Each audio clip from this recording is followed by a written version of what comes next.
Hello good morning everyone, welcome to mommy's tales. ఈరోజు recipe చింత చిగురు పచ్చడి. చింత చిగురు సమ్మర్లోనే దొరుకుతుందండి. దీంట్లో పుష్కలంగా విటమిన్ సి ఉంటుంది. సీజనల్గా దొరికే ఈ చింత చిగురు పెస్టిసైడ్స్ ఫ్రీ అండి. సింపుల్గా టేస్టీగా చింత చిగురు పచ్చడి ఎలా తయారు చేసుకోవాలో చూద్దాం. ముందుగా ఒక ఎంటీ బౌల్ తీసుకుని దాంట్లో తగినన్ని నీళ్లు పోసుకోవాలి. చింత చిగురు నేను ఇక్కడ 150 గ్రాములు తీసుకున్నాను. పుల్లలు తీసిన చింత చిగురుని నీళ్ళల్లో వేసి ఒక 2 నిమిషాలు నానపెడితే మట్టి అనేది అడుక్కి చేరుకుంటుంది. ఒక పెద్ద ఎంటీ బౌల్ తీసుకుని దానిపైన స్ట్రైనర్ పెట్టుకోవాలి. ఇందాక నానబెట్టుకున్న చింత చిగురుని నీళ్ళతో సహా ఈ స్ట్రైనర్లోకి వంపుకోవాలి. చింత చిగురు పైన రన్నింగ్ వాటర్ పోసుకుని శుభ్రంగా కడుక్కొని పక్కన పెట్టుకోవాలి. స్టవ్ మీద బాండీ పెట్టుకొని దాంట్లో 1 టేబుల్ స్పూన్ ఆయిల్ వేసుకోవాలి. 10 నుంచి 15 ఎండుమిర్చి మీ టేస్ట్కి అనుసారం వేసుకుని 1 నిమిషం పాటు ఫ్రై చేసుకోండి.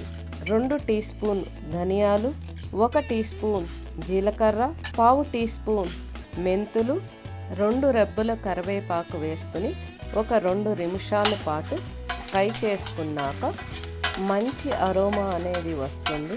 క్రాక్లింగ్ సౌండ్ వినపడుతుంది.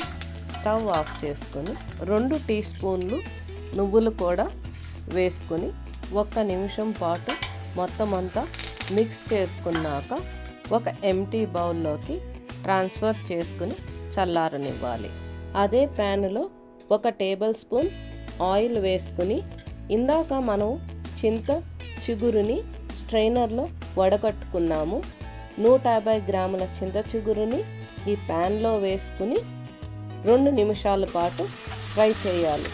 చింత చిగురు చాలా లేతగా ఉంటుంది, తొందరగా మగ్గిపోతుంది, కలర్ చేంజ్ అయిపోతుంది.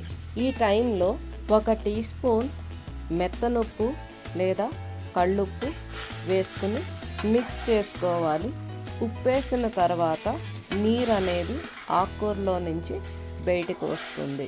మొత్తం అంతా ఎగరనివ్వకుండా కొంచెం పలసగా ఉండంగానే మనము స్టవ్ ఆఫ్ చేసుకుని పక్కన పెట్టుకోవాలి. ఇందాక మనము చల్లార్చుకున్న మసాలాని మిక్సీ జార్లోకి ట్రాన్స్ఫర్ చేసుకోవాలి. 4 వెల్లుల్లి రెబ్బలు వేసుకుని మూత పెట్టుకుని కోర్స్గా గ్రైండ్ చేసుకోండి.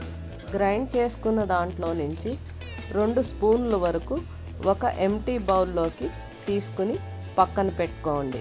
అదే మిక్సీ జార్లో ఇందాక వేయించి పెట్టుకున్న చింత చిగురును కూడా వేసుకుని మూత పెట్టుకుని కోర్స్గా గ్రైండ్ చేసుకుని పక్కన పెట్టుకోవాలి. స్టవ్ మీద ఒక బాండీ పెట్టుకుని దాంట్లో 5 టేబుల్ స్పూన్ల వరకు ఆయిల్ వేసుకోవాలి. చింత చిగురు పచ్చడికి నూనె అనేది కొంచెం ఎక్కువగానే పడుతుంది.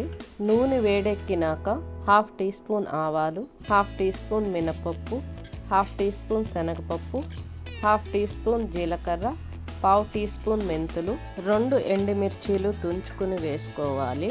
5-6 వెల్లుల్లి గబ్బాలు ముక్కలుగా కోసుకుని వేసుకోవాలి.